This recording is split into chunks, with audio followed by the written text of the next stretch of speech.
We are getting started with Start or Sit for Fantasy Week 13 as we have the Cowboys and the Seahawks tonight. We talked about that game yesterday, but plenty of good games to discuss today. Actually, a really exciting slate. Denver at Houston. Which is going to win out there? That Denver defense that's held 7 straight quarterbacks to fewer than 20 fantasy points, or that Houston offense led by C.J. Stroud? Arizona at Pittsburgh, Indianapolis at Tennessee. We'll tell you why this, well, I don't know if we all agree, but I'll make the case why this should be a good Derrick Henry game. Cincinnati at Jacksonville. The Chargers are at New England, and Atlanta is at the Jets. Tim Boyle back at the helm there. And what does that mean for Breece Hall, who's averaged 2.6 yards per carry in his last 6 games? Ugh. Did I just get the worst games of the week all on Thursday today? Fantastic. Well, first of all, just so everyone knows, today's episode is presented by Salesforce. Thank you, Salesforce. You've got Denver-Houston. That's a marquee game. That's a big game. Yeah, okay. You've got the Bengals, Super Bowl contenders. 2 teams that are be fighting to hope to get into the wild card. Denver, you got the hottest team in football, Denver at Houston. Arizona at Pittsburgh, right? I mean, it's obviously slim pickings. We don't have that many games. I know. Well, what's the NFC slate looking like? You got that Eagles game. Yeah, you got Lions, Saints. Lions, Saints. It's not Dolphins, that. Washington. Oh, you got Kansas City, Green Bay too. All right, you can come on tomorrow. You can come on tomorrow. Wait, right. What about Cincinnati, Jacksonville? That's today. Okay. So that'll be. That's a good one. The Bengals are great. Yeah. All right, let's start our conversation here. Players we love, Jamie. Who do we got? Who's our start of the week? Well, just like we all expected, Najee Harris is the start of the week. Clearly, it's a great matchup. The Cardinals have allowed a running back to score at least 12.7 PPR points in every game this season. So if that's the floor, he's going to be okay. But as we've seen from Najee, 15.6 PPR points or more in 4 of his last 6 games. So he's been doing a good job from a production standpoint of late. And I think last week, there clearly was some changes in the offense, but you still got 15 carries out of him. And I think there's room for both Najee and Jalen Warren to be successful this week. I give the slight edge to Najee because I think we'll get more of those high-level touches, especially near the goal line. But we saw last week both Kyron Williams and Royce Freeman take advantage of this Cardinals defense, and I think both Najee and Jalen Warren will as well. So Najee's 15th for me. So top 15 caliber running back. Warren's a top 20 guy. I like both, but Najee's going to be our start of the week for week 13. And I think he's averaged 4.3 or better in like 4 of his last 5 games, or 3 of his last 4 games against Tennessee, Green Bay, and Cincinnati. And I say it every week. All but 1 game this year, running back is 100 yards or a touchdown against the Cardinals. It is Najee Harris's turn. Heath, who do you love? I'll take the free space. It's Zach Moss, averaged 20.9 fantasy points per game in 4 games earlier this season without Jonathan Taylor, including by far his best game of the season when he ran for 165 yards and 2 scores against this Titans defense at 195 total yards in that game. He is my number 2 running back in all formats this week. Well, that's the scary part, is starting him over everyone but McCaffrey. Tennessee's been a lot better, 2.7 yards per carry from running backs in the last 3 games, but you don't care. You just... I do not care. Well, I think everybody has him top 12, so it's not like I'm being outlandish by saying he's a must-start running back. I just got it, right? Oh, everybody's got him. Well, actually, Dave has him 15th. Jamie has him 7th. Oh, okay. So there's some disagreement. Yeah, actually, that surprised me. I thought Dave was higher on him. Maybe Dave's got a thing for Trey Sermon. Maybe. All right. So let's go to the players. Yeah. Now let's go to the players that we are trying to avoid this week. Jamie, you can go first. I am trying to avoid, let's see, what position should we go to? I'm trying to avoid Joe Mixon. He was not good last week in the first game without Joe Burrow, and this Jaguars run defense has been much better of late. I think we'll see them key in on stopping Burrow, but 10 total touches, 8 carries. Not exactly what you're looking for from Mixon. You thought maybe they'd lean on him a little bit more. You got kind of saved with the 44 receiving yards last week against Pittsburgh. And so maybe they get a little bit more creative and throw the ball to him a little bit more. But I think Mixon's in a little bit of trouble, No, not just this week, but clearly moving forward. So if you can get away from Mixon, this is a good week to do so. Zach Moss or Joe Mixon, Heath? It's gonna be Zach. Might take 3 of Joe Mixon to get to Zach Moss this week. Who are you trying to avoid? So Joe Mixon was 100% going to be my answer. I'm gonna go. That's okay. A little bit more. Generally, when we say these guys, they're guys that are ranked outside of our top 24. But I see Jamie's got Mixon at 24, so I'm gonna say Cooper Kupp. He's just inside my top 24 wide receivers because there are 6 teams on a bye and some really good wide receivers missing. But he's basically had 2 good games all season, and they were his first 2 games back. He's not healthy at all right now. And I think this is probably a low-scoring, ugly game with the Browns. There are lots of wide receivers who were either picked up on the waiver wire or drafted much later than Cooper Kupp that I would start over him, including Puka Nacua, Tank Dell if he goes. I'm just going back to Adam Thielen over Cooper Kupp, Cortland Sutton, both Christian Kirk and Calvin Ridley. The one that I really am struggling with is Jaden Reed.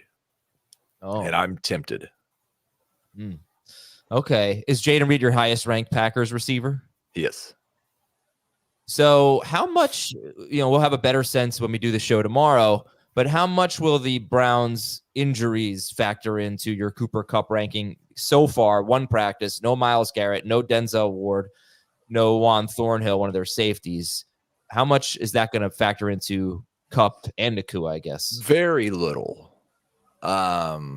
Like maybe that causes the over-under to go up a little bit, and so the touchdown odds go up a little bit. This is not so much that I'm avoiding Cooper Kupp because I think the Browns' defense is so good.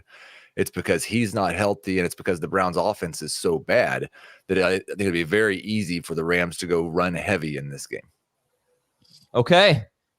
So if you want, Heath just made a reference to the line potentially moving based on injuries. Well, we can help you out with that because we've got a show Inside the Lines that you can watch every weekday at youtube.com/sportsline. Sportsline's new show, Inside the Lines, takes you behind the scenes with the brains behind the Sportsline simulation, showing you line movement throughout the week, injuries that will impact matchups, and early value plays using the model's projections. Get ahead of the lines and the public every weekday with data and analysis that you can't find anywhere else at youtube.com/sportsline. Let's go to our news and notes here. Can I do one thing real quick? Because there was somebody said something in the comments, and I think Jamie and I both agree with it. Somebody said, I have to start Kupp and Mixon. Nobody else worth it on waivers. That's 100% true. Like, we're trying to avoid those guys if we have somebody on their bench, but there's nobody I could have picked up on waivers that I'm starting over either one of those guys. Well, I agree, but I don't necessarily think that's a blanket statement because you said yesterday, or I think you were saying making reference to who'd you drop Zach Moss for, but like there are people that are picking up Zach Moss. Okay, yes, agreed. In some 10-team leagues, you're starting him over Mixon. You made reference to Jaden Reed. That might be somebody, but I know like in one 10-team league I saw last night, Reza Rice was available. I'm starting him over Kupp this week. So, there are some situations where you could be. Did you guys start Josh Downs over Kupp? They're back-to-back for me right now. I have Kupp still 1 spot over Downs. I think that the thing you brought it up, Adam, the injuries are going to play a big part of this, so and it makes me feel as if I don't think Kupp's going to have a vintage Cooper Kupp game because it looked really like he was gimping around the field last week. And so I don't know how much that ankle is a problem. Clearly the Rams think it's okay because they're not listing him on the injury report, at least as far as I saw. He certainly was not listed on the final injury report last week. So, but I don't think he's 100%. And so, like he said, he's got 2 good games. The last 4 games or 5 games, whatever it's been, now factoring in Matthew Stafford missing some time there, have just been awful for him. Yeah. Mm-hmm. But could he have a 40-yard 2-touchdown game against a Browns defense without Myles Garrett, Denzel Ward, and Thornhill? Absolutely. That defense is not going to be the same without those guys. Yeah, right. We'll keep an eye on the injury report, obviously. The Wednesday injury report, we don't put too much stock into it. A lot of guys sit. The Thursday injury report, a little bit more stock into that. And speaking of the injury report, here we go. Aaron Rodgers was limited in practice. He just say that every day from now this point forward. Yeah, amazing that he's back. He's got 21 days to be activated. He's already said if they're out of contention that he's not going to come back. We'll see, but he could come back to face Washington in week 16, which would be really fun, just from a fantasy discussion standpoint. All right, stop there. Both of you. You need a quarterback week 16. It's his first game. Washington has been as bad as they have been all this time up to that point. Would you start him? No. I think he'd be a better streaming option than Gardner Minshew this week. And Gardner Minshew's my favorite streaming option. So I might. Gotcha. Okay. Would you start him? Let's see. CJ Stroud that week gets the Cleveland Browns. Would you start Aaron Rodgers against the Commanders or Stroud against the Browns? Stroud. Did he just say like the last couple of days that he's not going to come back if they're out of contention? Yeah, he said it on Pat McAfee show. Okay. Well, I missed that because I know Glazer had said that he was considering coming back even if they were. Yeah, he did say that, but then Rodgers said that the record would have a lot to do with it. I get maybe I put it in too strong of definitive terms, but he certainly hinted that he was not going to come back just to come back. I would guess if he feels good, and moving around in practice, no issues. Like you said all the time, he's a football player. He wants to play. He might play. Yeah, but he did say that. And there could be some real benefit. Like they're going to run mostly back with this team next year, probably. So get a couple games in with these guys. That'd be helpful. Yeah. Unless I'm talking into it because my Breece Hall, Garrett Wilson teams. Unless you just don't want him to get hurt again. Right. Okay. Let me get through the rest of these stupid news items here. Kenny Pickett, he's practicing in full. He's fine. Joe Flacco could start this week. In fact, he probably looks like the favorite to start this week because Dorian Thompson-Robinson is the starter, but he's in the concussion protocol. If Thompson-Robinson clears concussion protocol, it seems they'll go back to him. But if not, Joe Flacco will be the starter at the Rams. Yeah. The Patriots have not announced the quarterback, but it looks like Bailey Zappi is running with the starters right now. So that's the best bet at the moment. Update on Jonathan Taylor is there's really no update, no timetable for his return. They're not putting him on IR yet. 2 to 3 weeks is what we heard potentially. And Trey Sermon will be the number 2 running back behind Zach Moss. I had to make a bad ad drop. I dropped Jonathan Taylor for Alvin Kamara. What? My guillotine league. Oh. Ken Walker is doubtful. Devon Achane was limited. Raheem Mostert missed practice, but that's pretty typical on Wednesdays. But Achane limited, that's a good sign. A.J. Dillon missed practice, but he should be fine. But Aaron Jones still missing practice. They have a marquee Sunday night game against the Chiefs. Ezekiel Elliott has a thigh issue. I'm not sure how serious that is. Who's going to miss time with a thigh issue, right? Come on. Breece Hall, hamstring issue. We expect him to play. Cincinnati says they want to get Chase Brown, rookie running back Chase Brown, more involved. And Kareem Hunt missed practice, but that's been, I think, somewhat typical for him early in the weeks. Wide receiver news. Josh Palmer, if you're waiting for him to come back, I don't know that hold your breath. Brandon Staley says it's possible he'll return this season, but I would certainly think that would mean there's no chance he's coming back this week. Kadarius Toney practiced in full. Tank Dell missed practice with a groin injury. Groin or calf? I thought it was a calf. Oh, sorry, calf injury then. Noah Brown was limited. So I think Dell's expected to be okay. Noah Brown getting back in the picture, that's interesting. Quentin Johnston practiced in full. Keenan Allen was out with a quad injury.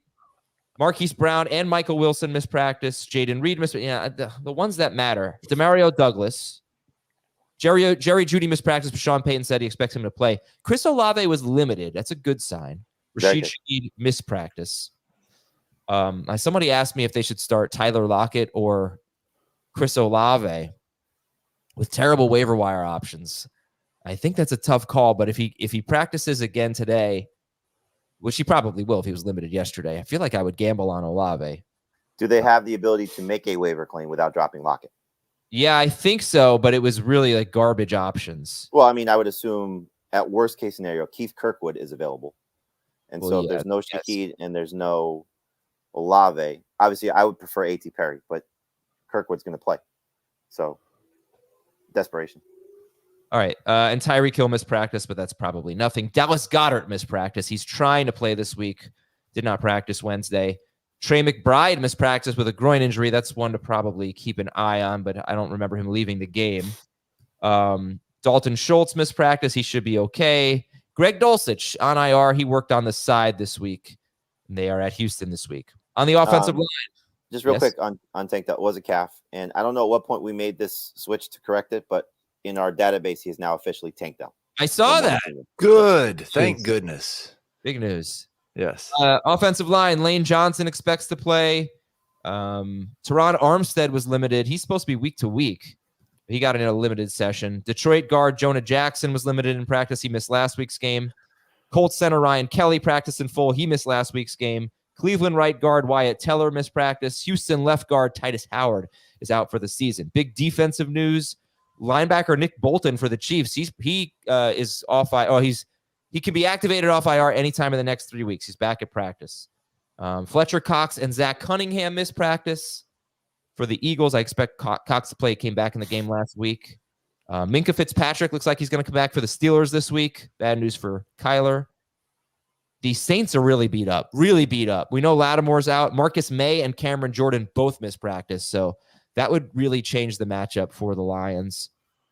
I told you about the Cleveland Browns injuries, but here's a big one. Jimmy Ward.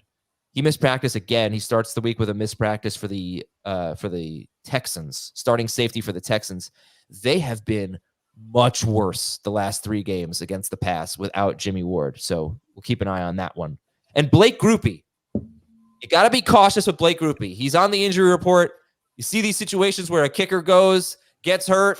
You know, I'm nervous about it. I'm probably trying to get away from Blake Grupe, even though he's really good.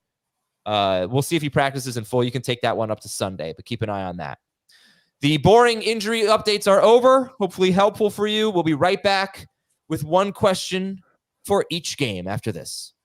Well, you need the sports news anywhere? We've got breaking news to bring you. Then get your sports anytime you want them. Big trade news overnight to discuss. Because we know you need sports all the time. A lot of movement in the rankings this week. A legend adds to their legacy. We're bringing you that breaking news right here on HQ. CBS Sports HQ, anywhere, anytime, all the time.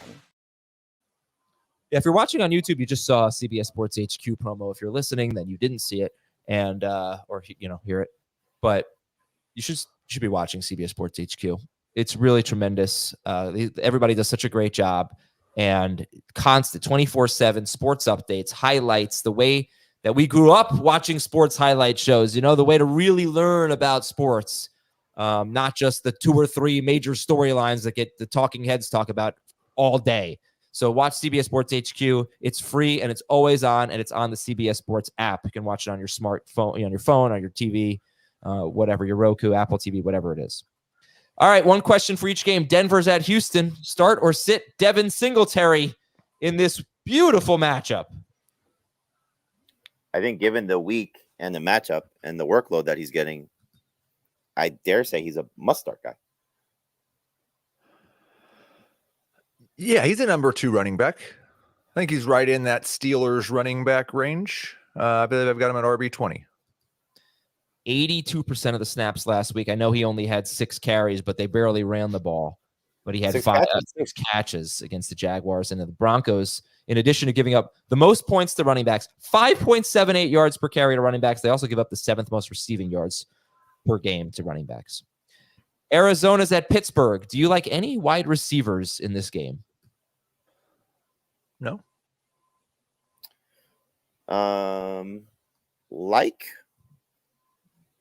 Yeah, I like. Love? No. I don't like them. Deontay, Marquise Brown, and Pickens are all between, I think, 26 and 36 for me. Yeah, Dortch is in that range too for me. If no Mike Olsen. I feel like Deontay needs to make a statement, rough week for him. Yeah, their Steelers are going to make a statement. One of the two. They all seem to be supporting him for his lack of effort, which is good. All right. Would you start Devin Singletary in full PPR over any of those wide receivers in the Arizona-Pittsburgh game? 100%. Yep. Would you start Joe Mixon over them? I would start Deontay over Joe Mixon in PPR. I would too. He's the only one. All right. Indianapolis is at Tennessee. See, Heath, another great game. Yeah. A playoff team right now, and the Colts going to the Titans, where the Titans are undefeated at home this year. Josh Downs or DeAndre Hopkins? Downs in PPR. They are very, very close for me. I have Downs 1 spot ahead of Hopkins. So yes, I agree wholeheartedly with Jamie. It's Downs. They both had good games against each other. Did they? Yes. Okay. Cincinnati is at Jacksonville. Who's the best wide receiver in this game? Calvin Ridley. I think I have Christian Kirk ranked higher, but it's no Jamar Chase. Have you seen Ridley's numbers with Zay Jones? Yeah. They're really big. I'm nervous about the Trevor Lawrence pass attempts in this game. He typically doesn't throw that much in wins. He did last week, but you know what I'm saying. Like they could really run away with this game. I don't know that they will. What's the spread? 8.5. That's a big spread. All right. Wait. So Jamie's answer was Ridley. Sorry, Heath. Who's the best wide receiver in this game? I said Chase. Chase. Okay. They're very, very close though. By the way, I watched all. By definition, Chase is the best wide receiver in this game. I watched all of Chase's routes against the Steelers. Joey Porter shadowed him. I mean, not every single play because obviously they played some zone, but this is really amazing what the Steelers are doing with this rookie cornerback, having him shadow the toughest receivers in football. Chargers are at the Patriots. Is anyone getting concerned about Austin Eckler, single-digit PPR points in 2 straight games, 3.2 yards per carry since returning from his high ankle sprain? A little bit, yeah. I mean, this is a struggling offense right now. It's not just him. It's really everybody but Keenan Allen. So, to the point of benching Austin Eckler, no way. But if you have a situation where Zach Moss and Kyron Williams Eckler and somebody else, I would play Moss over Eckler. I'd play Moss, Mostert, and Kyron over him. So that's 3 guys that you could easily have with him. I'm not there with Mostert, but Kyron and Moss, yes. Heath, would you play Mostert over Eckler if Achane plays? No. Okay. The Falcons are at the Jets. How much faith do you have in Breece Hall and Garrett Wilson? If this were not 6 teams on a bye, Breece Hall would probably be in the 20s for me. He's in the mid-teens. And Wilson is kind of, I think I said this on Sunday. He just kind of, I don't say he's a set it and forget it type of guy, but he's kind of that as a number 2 wide receiver in PPR. Yeah, I'm starting both of these guys. Adam, I have one question about your injury report. Uh-oh. What'd I do? You downplayed the thigh injury, said nobody would miss with a thigh injury. I just want to ask you if you could name 2 muscle groups that are a part of the thigh. 2 muscle groups that are part of the thigh? 2 muscles that are part of the thigh. In the thigh? Like the quad? The quad would be one. Yes, that's the one of the major one. What's the other major one? The latimus dorsi. The hamstring. Oh, okay. Yeah, I have no idea. So a lot of people miss games with thigh injuries. It's never listed as thigh. Like he probably got a dead leg. He's fine. Tim Boyle, by the way, 4.3 air yards per pass attempt against the Dolphins, and he even said his game plan was to just get rid of the ball. So that did benefit Breece Hall in that sense. Hall had 7 catches last week. For a whopping 24 yards. Yeah, I know. He scored 11.9 fantasy points. I mean, that's the last game we're talking about. So I'll just tell you right now, Breece Hall in his last 6 games, I already mentioned this, he's averaging 2.6 yards per carry, and he's the number 11 running back per game in full PPR in that stretch. So that's something I was looking at the other day because somebody had asked me about my Breece Hall ranking, and I was pretty high on him.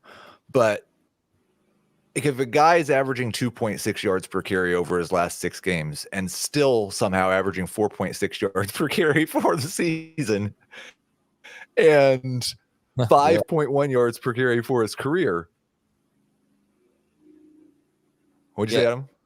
Oh, no, I'm surprised that he's averaging that much for the season.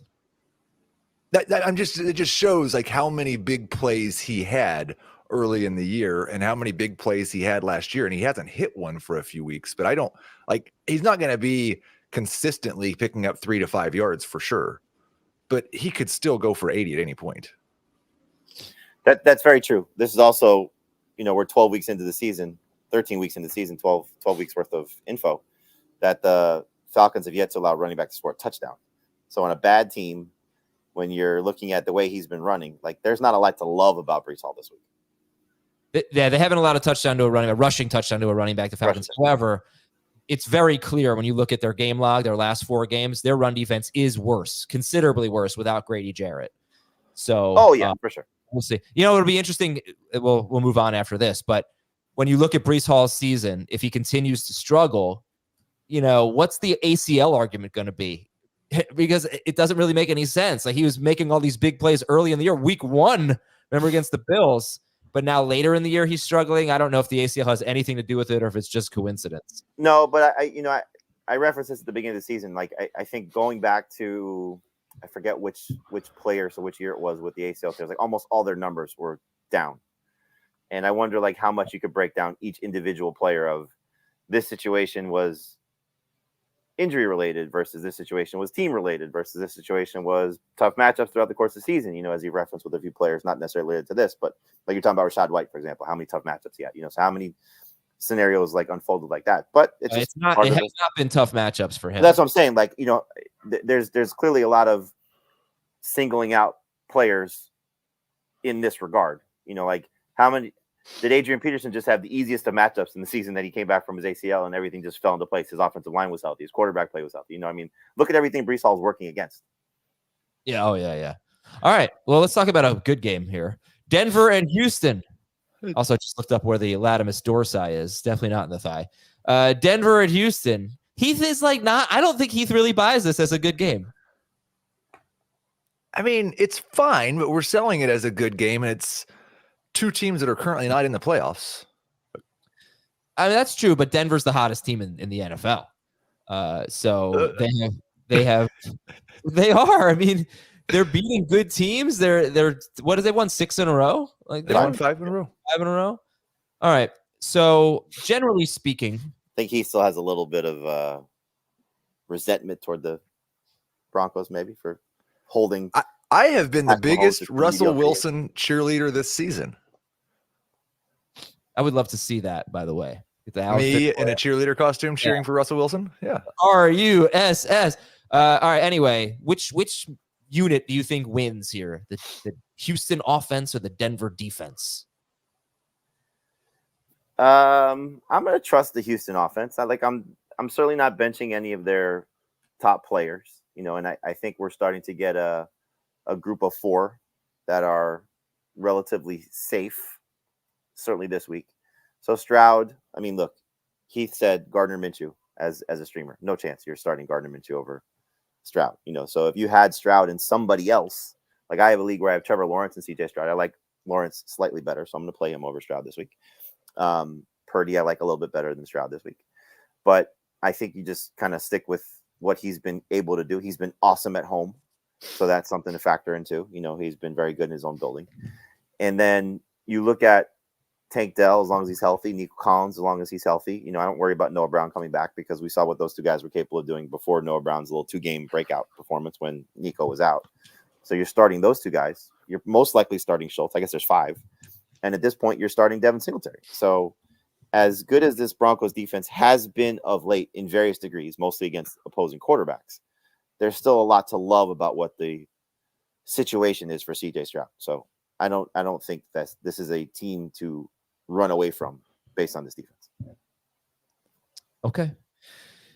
So are you ranking your Texans, especially the wide receivers, Dell and Nico, as if the matchup doesn't really matter? Or yes. Did you downgrade them? Okay. Yeah. Okay. It's pretty risky.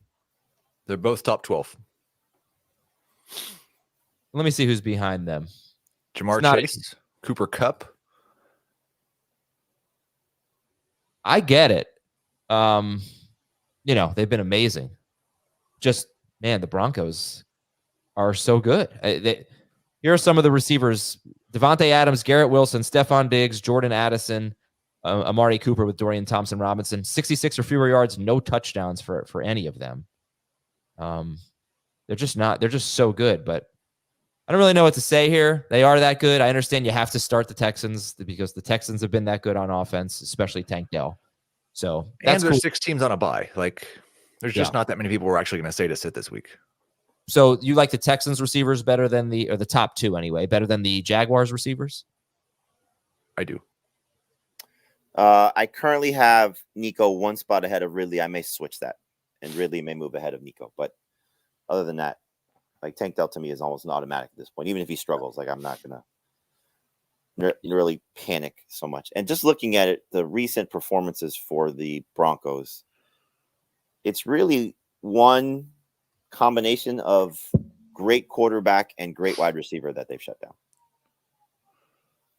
Well, it's 7 weeks in a row where a quarterback is not 6 or 7, where a quarterback has not scored 20 fantasy points. But I'm just looking at yes, they've done well against quarterbacks, no doubt about it. So not to take anything away, but I'm talking about the receivers, because really, you go from week 5 on. That's the Jets, no quarterback there.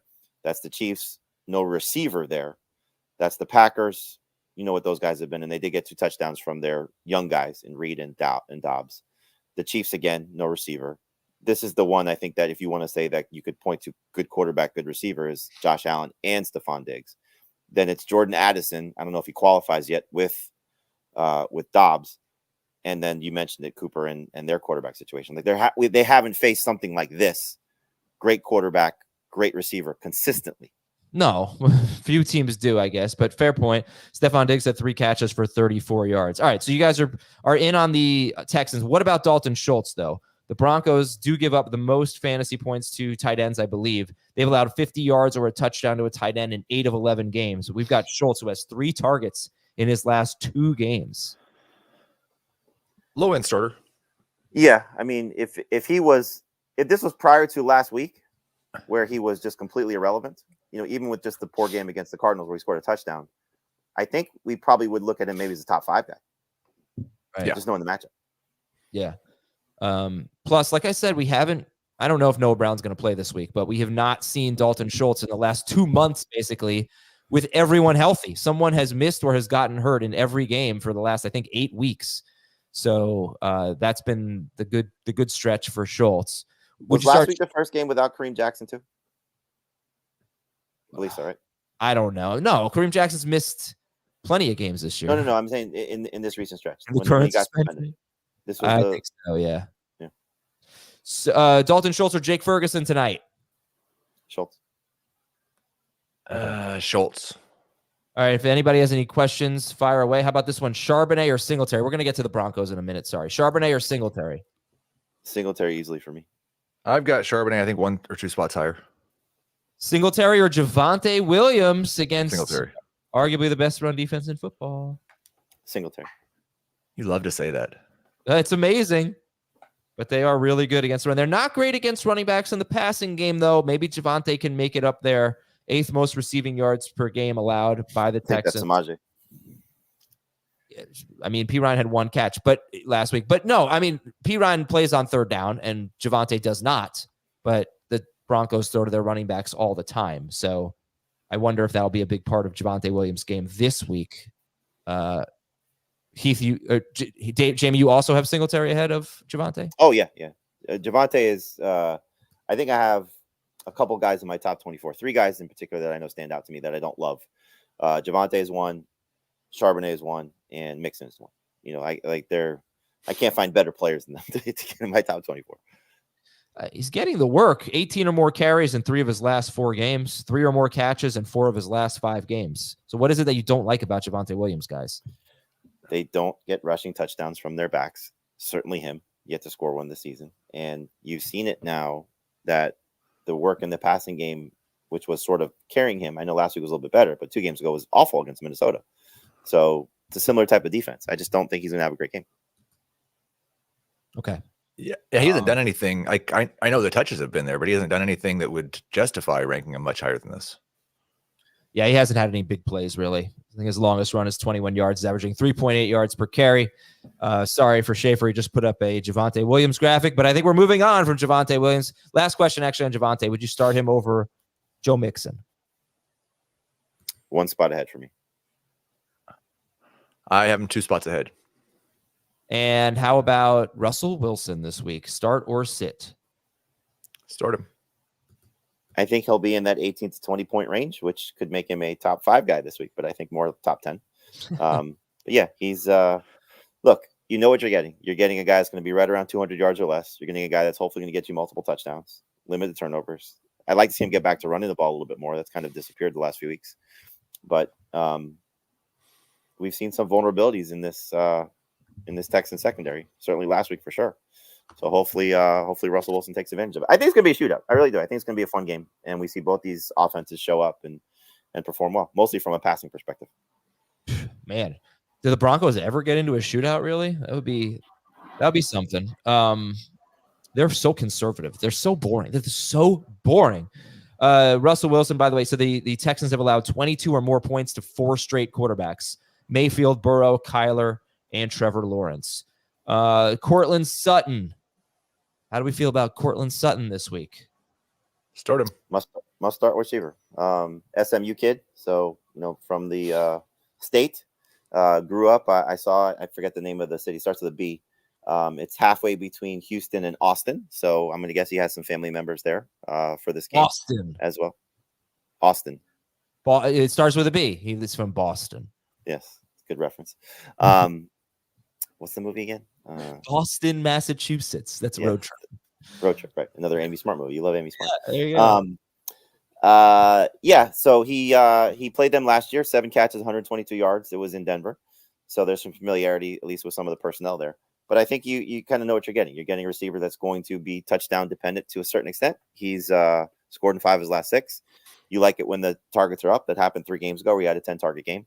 But this is Russell Wilson's go-to guy. So given this matchup, I think he's a safe number 2 receiver. Cool. And we're not starting a Denver tight end, are we? Just have to ask because the Texans are so bad against tight ends. We're not. No, but that could be where the second Russell Wilson touchdown comes from. And sitting the DSTs? Yep. Correct. Arizona's at Pittsburgh. All right. How we feeling about Kyler Murray? He's still struggling to throw the ball downfield. He's 5 of 15 for 165 yards and a touchdown on pass attempts of 20 or more yards. And okay. Heath, how we feeling about Kyler Murray? He is a high-end QB2, borderline top 12 guy. His fantasy production has been better than his actual quarterback play. But you don't necessarily love the matchup, especially on the road. But you may not have much of a better choice. There's certainly no streamers that I would start over Kyler Murray. I would start Minshew over Murray this week. I first off, if there's no McBride, Wilson, Brown is the third one, right? That's also dealing with an injury. Yeah. There's no chance you're starting Kyler Murray.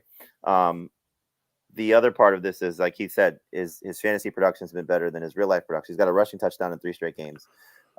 In 2 of those, he ran for 33 yards. He's going to have to run, but he's going to be running for his life. I mean, this pass rush is back to being the Steelers' pass rush. They're going to make things very uncomfortable for Kyler Murray. I don't think we're going to get great performance out of Marquise Brown. Last week was good, but 2 of 3 games have been miserable for him. McBride is really the only safe start for me for the Cardinals, assuming that he's healthy.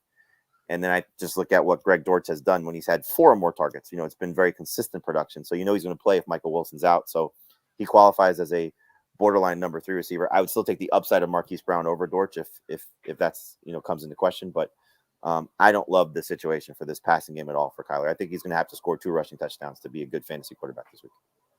Zach wants to know Kyler Murray or Trevor Lawrence. Lawrence. Okay. They are not super high on the Cardinals. James Conner is just outside the top 24. Right in the Joe Mixon, Javonte Williams range. And you're starting both Steelers running backs over him. Yep. How about James Conner or Samaje Perine? Conner, but that's closer to where Conner is right now. Yeah. Okay. Steelers. I do have Conner over Mixon. Okay. Pittsburgh's allowed only 1 running back carry of longer than 16 yards in their last 9 games. That's pretty impressive. All right. The wide receivers you get the revenge game narrative. Mike Tomlin's talked about they're going to make things uncomfortable for James Conner because they know how good Conner is. It was very complimentary, but they are aware of James Conner coming back to Pittsburgh. All right. McBride's a no-brainer, right? If he plays. Yep. He is, yes. Okay. So Kenny Pickett against a team that allows the 5th most fantasy points to quarterbacks. Heath, where did Kenny Pickett end up in your rankings? He made the top 24 this week. That's about all the positive things that I have to say about that. If you want to trust the matchup and hope that the new offense is going to make him a little bit better, I didn't see enough last week to to move him up in a game where, I mean, he still didn't produce a touchdown. By the way, I just want to go back to this because Cousin Ernest has been asking, Connor or Charbonnet? Charbonnet. And then in this game, Deontay Johnson or Hollywood Brown? These are questions from the chat. Deontay. Deontay. Kyler Murray. I would take chances on Hollywood and none. Kyler or Howell? Howell. I have that decision to make myself. Okay. Deontay Johnson or Christian Watson? Deontay. Deontay Johnson or Cortland Sutton? Sutton. All right, so let's go back to the Steelers here. Najee Harris, start of the week. How do we feel, Jamie? How do you feel about Jaylen Warren? I think you said he's about 20th for you. He's also right around there for Heath. What do you expect from Warren in this game? Very similar to what we've been getting, somewhere in the neighborhood of 10 to 15 carries and, probably 3 catches, so chance for 15 total touches, I think, is there. I think both running backs are going to have the best performances of anybody in this game, and that includes McBride. So I like the setup for these guys. I mean, again, we've seen what this Steelers run offense has been for the majority of the season, but we've also seen what they did last week where both guys got 15 total touches each. I do think Najee's the better play just because of, what type of touches he'll get and his role still in this offense. I mean, they got over 400 total yards for the first time ever, in Kenny Pickett's era. I think it is, at least before Matt Canada was there. So the one thing I do think that we could see is based on how this game unfolds, I think we could get potentially a 2-touchdown game from Kenny Pickett.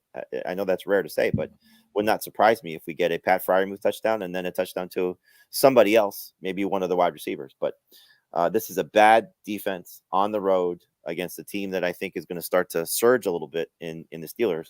But obviously, I think the running backs are the key to this team, and Jaylen Warren will get enough action and production to be in most, or should be in most, starting lineups.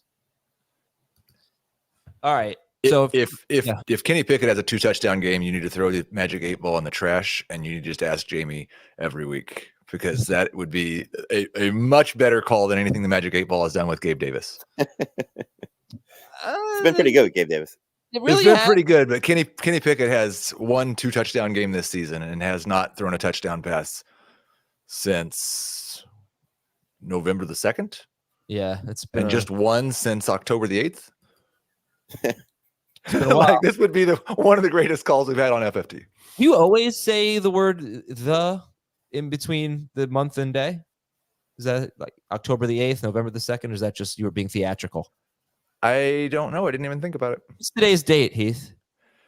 November 30th. Okay. Yeah. All right. That was good. But I had to think about it that time. It's almost December. November the 30th.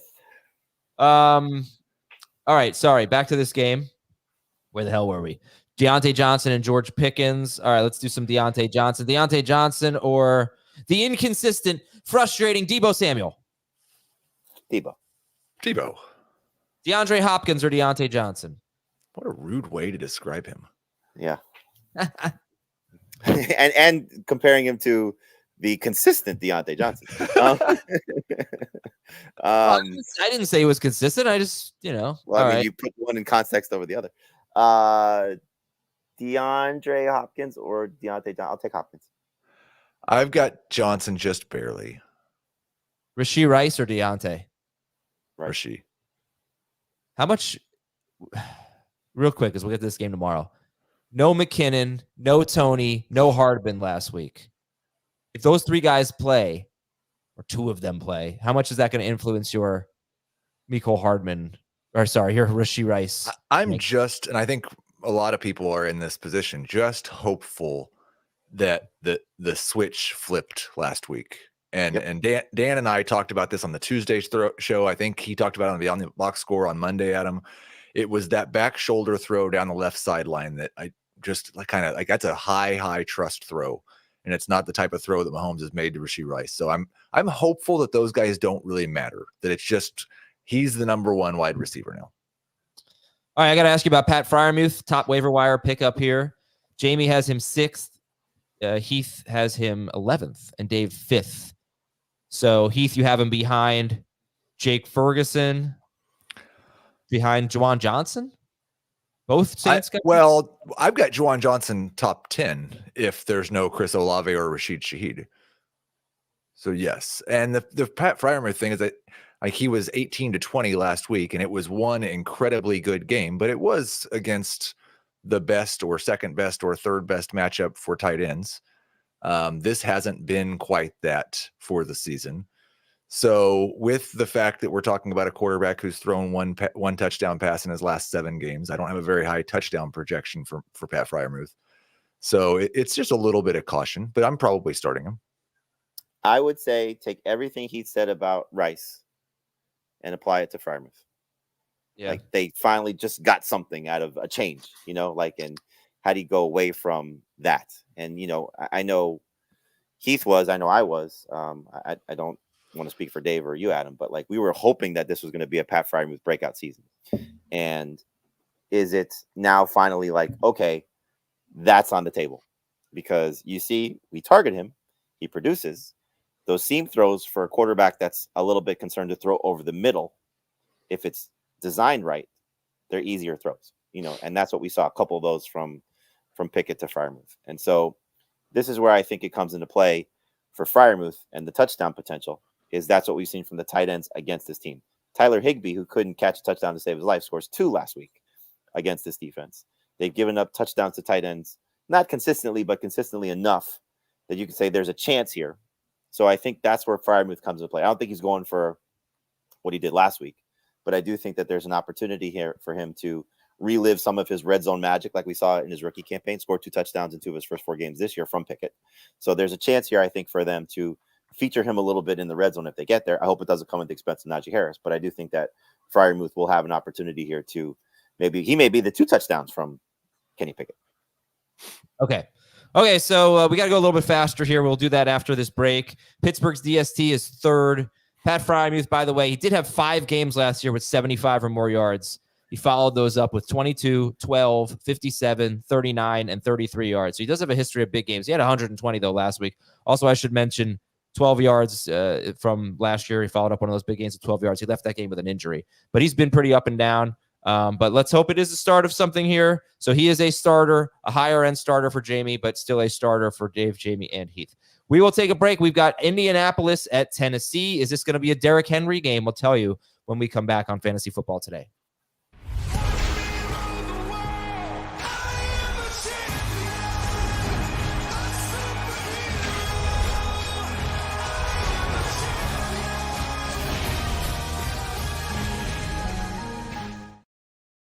This is going to be such a great weekend of college football.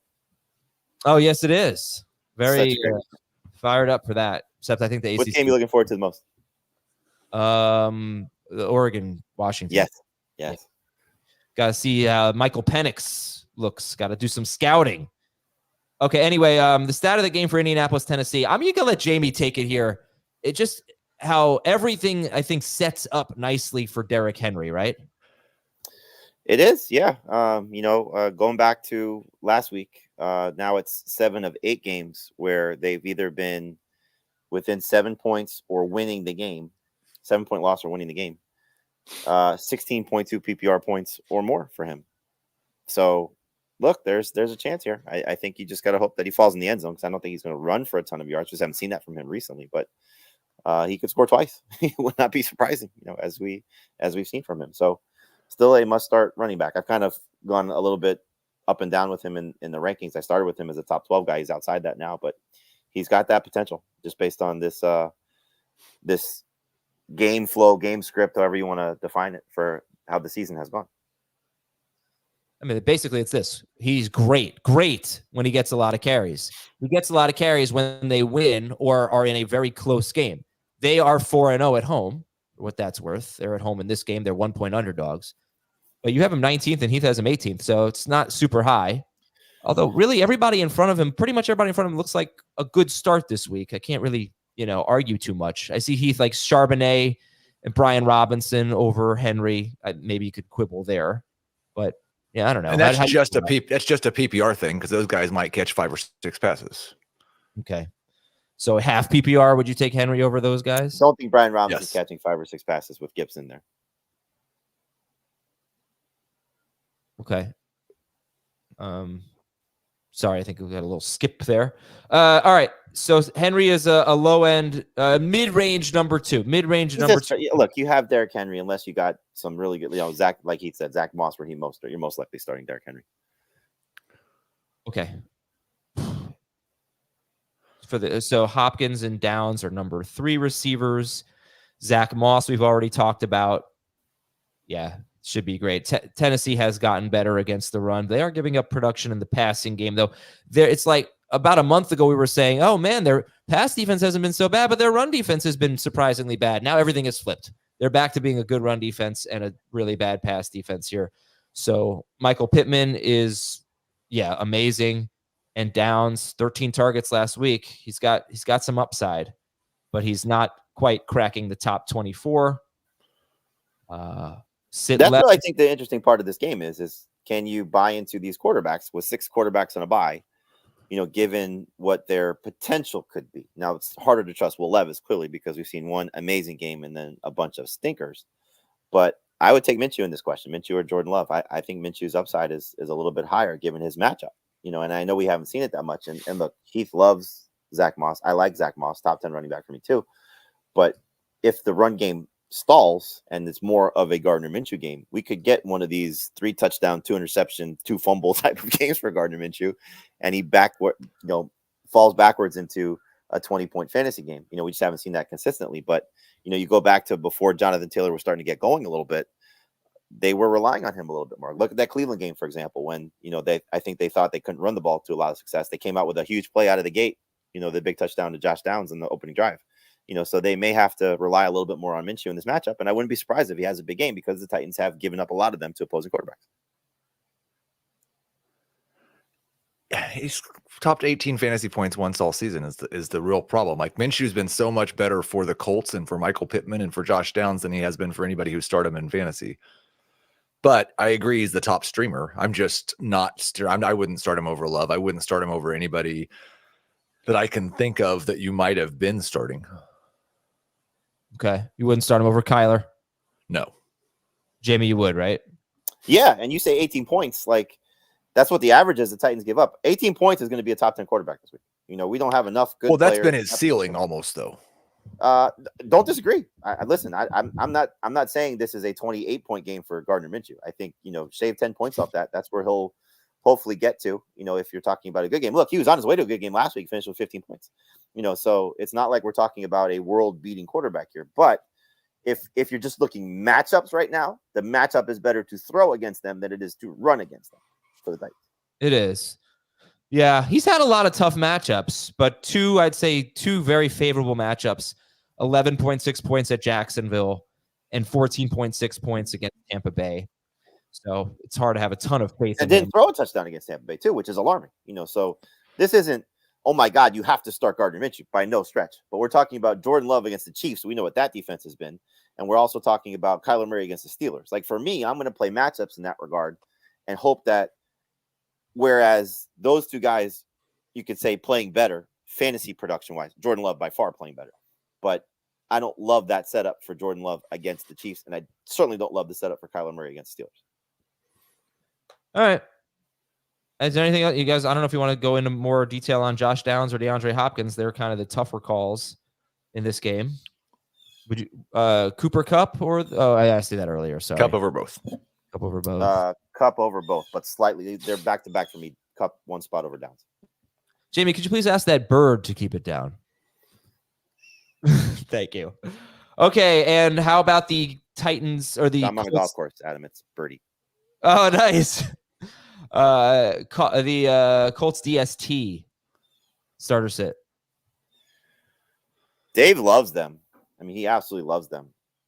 Based on our waiver wire conversation earlier this week, it's not a bad call. They've been playing better of late, and you're banking on Will Levis, being a potential turnover machine, which he could. But they're not my favorite streamer. Like I like the Jaguars better. I like the Falcons better. I like the Chargers better.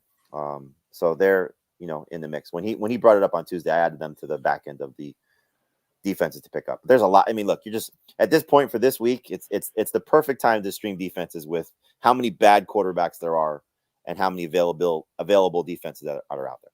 But like the Eagles or the 49ers are playing the Eagles, and I'd still just rather start the 49ers against the Eagles. I think there's a connection between the Colts defense and Gardner Minshew and Derrick Henry. That, like, if you think it's going to be a good Henry week, then it's probably not going to be a great Minshew week or a great Colts defense week. Cincinnati is at Jacksonville. Stat of the game, number 1. Jacksonville allows the most catches and the second most receiving yards per game to running backs. So if there is an avenue for Joe Mixon, it would be that. Stat of the game, number 2. This, I think, is fascinating, right? Only Washington allows more big pass plays, completions, than Cincinnati. And teams throw the ball deep on Cincinnati more than any other team. They have the highest air yards per pass attempt against on average in the NFL. Lawrence, in his last 2 games, which has been this sort of midseason renaissance here for him, his highest air yard games or air yard per pass attempts games of the season. So he's throwing downfield with a little bit more success. It's benefiting Calvin Ridley in a big way. And if he's going to keep doing that, this is the perfect matchup. Other than Washington, Cincinnati is the perfect matchup. I have a little concern about this game. I think the Jaguars could run away with it, and you get 30 pass attempts from Lawrence, which is 6 targets for Kirk, 7 or 8 for Ridley, and they disappoint a little bit here. Heath, how do you feel about the Jaguars passing game coming off 2 strong performances? I don't, and I hate to keep saying this, but it's basically just this week. I understand that concern. At the same time, you're starting Trevor Lawrence, you're starting Calvin Ridley, you're starting Christian Kirk. The 2 wide receivers are both top 18 wide receivers, and Lawrence is a top 12 quarterback for sure. I think Dave and Jamie have him even just a little bit higher than that. I think that the upside comes from what you talked about, the big play potential. And if that hits, then it could be a 30 pass attempt game where he hits 2 long touchdowns and still scores 25 fantasy points. But the problem is if those guys get tackled inside the 10 and then Travis Etienne scores the touchdowns. Yeah. So Lawrence, Jamie, you have him 5th and Heath 11th. So that's a big difference there. Dave has Lawrence 7th. You also all have Travis Etienne in like the top 5 in one format, top 8 in the other. So I guess that's suffice to say you're just expecting the Jaguars to do very well in this game, Jamie. Yeah. I mean, you again look at this defense and who's potentially missing. Cam Taylor-Britt and Logan Wilson banged up a little bit for the Bengals as well. Those are 2 key parts of what they do in trying to stop anybody, which has not exactly been great this season. The Jaguars should have the ball 70% of the time, 80% of the time. I mean, this is a bad offense for Cincinnati, so they should be able to do whatever they want to. Could they just be handing off all day? Sure. But I do think there's also something to the narrative of trying to get Trevor Lawrence going, which we've seen the last 2 games, and you see how that's been productive for this team and making sure that he's right going into the playoffs. So I think it's a quarterback getting hot at the right time, taking on a defense that's struggling. I think we're going to get an Evan Ingram touchdown for the first time all season. Yeah, I just had a question. Will Ingram score his first touchdown? Yeah, I think he will. I mean, we saw Freiermuth just destroy this team, and you heard in the broadcast, I said it on Sunday. They made mention that Trevor Lawrence is aware that Ingram hasn't scored a touchdown. You saw the bad end zone throw, but there was an end zone target in that game last week against the Texans, another team that struggles against tight ends, and he had a decent stat line for PPR.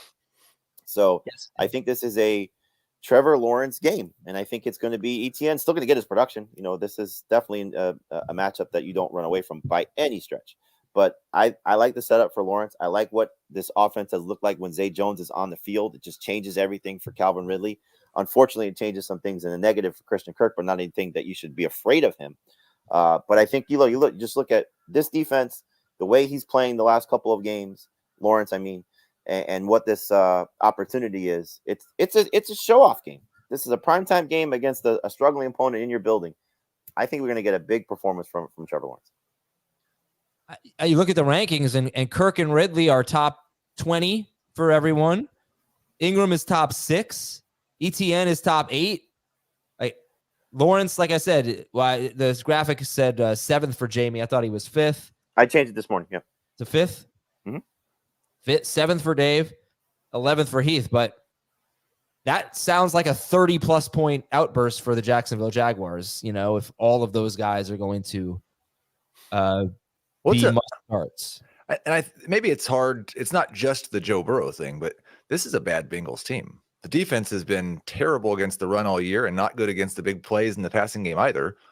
And the offense is terrible because they've got Jake Browning playing quarterback. The problem is that might be a 30-point outburst for Jacksonville, and it's a defensive touchdown and a couple ETN touchdowns, and then the passing game is not quite there. Very well could be. Yep. Yeah, the Bengals give up the most yards per play in the NFL, but they are pretty good in the red zone. They do a decent job keeping you out of the end zone. All right, we've talked a lot about this game. So Mixon is a sit. Try to get away from him. Obviously not anyone but Jamar Chase. We're not starting on the Cincinnati Bengals. So then it's Chase, fifth top. He's about 15th for Jamie, 13th for Heath, and 20th for Dave. I tell you what, man, those targets that he got, almost all of them were terrible. I mean, forced throws.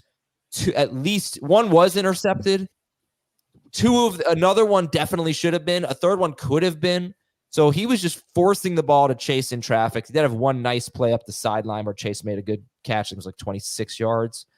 But it was ugly last week for sure. So I asked you this earlier. I'll ask you again. Favorite wide receiver in this game for fantasy is who? Ridley. Chase, but just barely. They're all. So I have. Ridley's played 5 games with Zay Jones. 4 of those Jones finished, and in all 4 that he's finished, really scored at least 20 PPR points. I would really love someone to tell me specifically what different routes Calvin Ridley is running, because I'm not great at looking at this stuff on True Media. It looked fairly similar. It feels like a big stupid coincidence to me. But go ahead, Jamie. No, our buddy Jake Seeley tweeted something at me in terms of his target percentage. I don't know if it was anything with his routes, but that's what I want to know. This whole Zay Jones thing, I don't really buy that is the reason for this. Well, it's you talked about this. That gives him the opportunity to play in the slot more. But he didn't last week. He went way back down to not playing in the slot hardly at all last week, and his touchdown did not come in the slot. He did nothing out of the slot last week, and he still had a huge game. He's starting to finally convert on end zone targets. He has 5 of those in the last 2 games. He's making big plays. He's got a bunch of air yards in the last 2 games. I think when you look at him, he's been horrible whenever he's faced a good cornerback. He's just been shut down by good corners. I don't know. I don't really care what the answer is. Like, he's hot right now, and we're going to start him. But I just count me as a little bit of a skeptic that Zay Jones is the reason for this. Okay, but so for whatever it's worth, Jones plays, Ridley's better. So it's simplified. Why do we got to complicate things? No, Jones on the field, Ridley awesome. All right. There you go. So it's almost a start your Jaguars, sit your Bengals game with Jamar Chase being the exception. He's a number 2 wide receiver. The Chargers are at the Patriots. Justin Herbert has struggled in tough matchups. Is this a tough matchup? Will he struggle? Heath, how do you feel about Justin Herbert this week? Mid-range starter. I think I've got him at QB 7. I have him ahead of Lawrence, but I think those 2 are debatable. He's not necessarily a must start. I'd start Brock Purdy and CJ Stroud over him, but I'm mostly just going back to him. Okay. Nobody's starting Gardner Minshew over him or anything, right? No. Trevor Lawrence or Justin Herbert? Heath just told you that. I'm asking you. You're the high guy on Lawrence, Jamie. Yes, I'm starting Lawrence over Herbert. I'm going to start Herbert over Lawrence, but it's close. I know that. I just want to go back to something. You made a very good point. What was the game we were talking about before the Jaguars game? Tennessee? Yes. You said something at the end of that, and Adam completely didn't even pay attention to what you were saying and just went right into the next game. Yeah, he doesn't actually hear. He doesn't actually hear when I talk. I wanted to ask you how you felt about that, because you said if it's a Minshew game, it's not a Henry game, or however you phrase it. What was I supposed to say? We spent like 10 minutes on that game. It was okay. You could have acknowledged what he said and just said, "Oh, that's good. All right, now let's go on to Jacksonville, Cincinnati." Like, you just went straight into it, like not even listening. I do feel like we're a little long today. Well, yeah. Right, we are a little long today. Extremely. It's not your fault. No, I know. Never has been. It's not your fault. I don't really know what angle you're playing right here. I can't quite tell. Austin Eckler is top 12. He is not the super elite top 3 guy or anything like that, but he's 10th or 11th for Jamie and Heath. Start him. Start Keenan Allen. It's a tough week with wide receivers. Any interest in Jalen Guyton or Quinton Johnston? Definitely not Quentin Johnson. I think desperation play, Guyton could be all right, but I don't want to start. I'd rather start A.T. Perry, for example, if there's no Chris Olave. I would agree with that. Gerald Everett or Logan Thomas? I would go to Logan Thomas. I'm going to see. I was going to get the exact stat, but it's one of my favorite stats from this week on the Chargers tight ends because Everett and Donald Parham together for the season have. Sorry, give me 1 sec. A tight end has scored for the Chargers 10.8 PPR points in 5 of their last 7 games. So the position has been fairly successful. Everett's got 3 of those, 3 of the 5. So they've been fairly successful in utilizing their tight ends. I don't know if you want to trust that this week, though. No, because I think some of that was Parham without Everett, which we would trust, but we wouldn't trust. But it's the 2 games. It essentially breaks down. Whenever it's been the healthy guy, he's gotten 3 of those. When Parham's been the only guy, he got the other 2. Okay. Gerald Everett or Hunter Henry, who didn't get a target last week, Heath, but he's got an opportunity. It's still Hunter Henry for me, and there was actually a third tight end that's in that group. 2 weeks ago, it was Stone Smart, who had a 51-yard touchdown catch, who also I didn't even factor him in. Yeah. He scored 12 PPR fantasy points in that game on 1 catch. Yeah. Which revenge game matters to you more this week? You've got the James Conner one against the Steelers. You've got Hunter Henry against the Chargers. You've got MVS against the Packers. You've got Baker Mayfield against the Panthers. And I believe there's one more. I'm going to go with James Conner. I would go Baker first, then Connor. I think the problem for Henry is that he doesn't get very much control over it. Like, he could really give his best effort and they just don't throw the ball to him the entire game. And so his only revenge is blocking people. Like or love Ramondre Stevenson this week? Love. I like him. Especially if all parts of Ezekiel Elliott's thigh are a problem. Yes, that is. I would agree with that. If whichever part is injured, like I like him. He's a guy I'm definitely starting 13th. He's not quite a top 12 guy, but he'd be top 12 if Zeke was out. All right. And Demario Douglas, if he plays, would he crack your top 24, Demario Douglas, if he plays? No, but high end number 3 receiver. He might, because he was trending towards that before, and I think he had 9 targets before he left that game last week. Yeah, consecutive games with 9 targets and 6 catches. Yes, against this Chargers defense, I think I'm looking at Cooper Kupp at 23, and I think I'd have Douglas ahead of him. Yeah, keep an eye on it because the Chargers also allow the most yards per catch to slot receivers, to wide receivers who line up in the slot on that particular play. If he does not play, who is the sleeper here? Is it Parker? Is it Juju? Is it Henry? Who's the sleeper? Is it nobody? I'd lean Parker just based on, I think, upside. But good God, that's a disaster thinking about starting Bailey Zappi's number 1 wide receiver, not named Mario Douglas. It would be a disaster, but I like he's in my top 48 right now because we're not projecting Douglas. I think there's people that might be desperate enough with 6 teams on a bye. Yeah. Because I'm zappy. Atlanta at New York Jets. Okay, repeat stat of the game. No running back has scored a rushing touchdown against the Falcons this season. We know that. Oh, I need some music here. Here is a spooky, scary stat of the game for Falcons Jets. Everybody's riding this Bijan Robinson high. Guess what? His percentage of carries last week was only 47% of the running back carries. It was 65% the week before. The Falcons have run the ball, but just their running backs 34 times, 2 straight games, which I wonder is maybe why Heath is a little bit lower than I would have expected on Bijan Robinson, because quite frankly, he would be my number 2 running back this week behind Christian McCaffrey. He's my Zach Moss, Heath. You still obviously are starting him, but I think you have him like 9th or something. I think he might be 12th, but he's a top 12 running back for sure. But yeah, I do think this Arthur Smith is a good guy now, and fantasy managers are happy because he's using Bijan Robinson. I don't think that's actually true. The reason last week wasn't because it was Tyler Algier. It's because they decided, you know what, it's getting to the end of the season. We need to get Cordero Patterson more involved in the run game and gave him more carries, I think, that we've seen all season. So I still think there's a potential for a Bijan Robinson 14 carry, 70-yard, no touchdown game. All right, everyone's going to start. Do you have him. the breakdown of when those carries occurred for all three guys? Yeah, I looked at the game log last week. It was a very competitive game. It ended up being a 9-point game. They kicked a late field goal to make it a 2-score game. Bijan was in there on their last series, basically, except for the kneel down.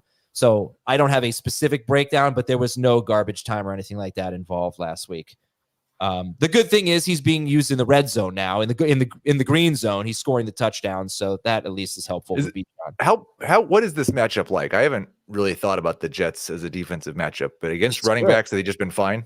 No, it's favorable. I mean, per carry, they're fine, but they give up the 5th most points to running backs, the 6th most receiving yards per game to running backs. They're on the field all day. They're on the field all day. You might get another 34 carries from the running backs. You never know. Starter. All right, it's Drake London, Breece Hall, Garrett Wilson. That's the conversation here. You're going to sit Kyle Pitts if you can at this point. But Drake London, Garrett Wilson, Breece Hall, Heath, in your flex rankings, how do you rank those three? Well, Hall and Wilson are not flexes. They're both, for me, they're both top 15, top 16 at their position. So I'd view both of them as pretty close to must-start options. London would be a distant third behind those guys, and I've got him at wide receiver 25. I might move Drake London ahead of Cooper Kupp, but he's right in that range with Deontay Johnson, just ahead of Josh Downs and DeAndre Hopkins. This could be ugly for him. Ugly for Drake. Why? Because the Jets are still a really good defense in the secondary. I really would make the case that yes, they are absolutely, but they never use Sauce to shadow. He lines up more on the left side away from where Gardner would be than he does on the right side. And I know DJ Reed, whatever. Have they stopped good wide receivers this year? They have not. And I know Drake London is not, he's not CeeDee Lamb. They did a good job on Stephon Diggs, I think, once. But, yeah, go ahead.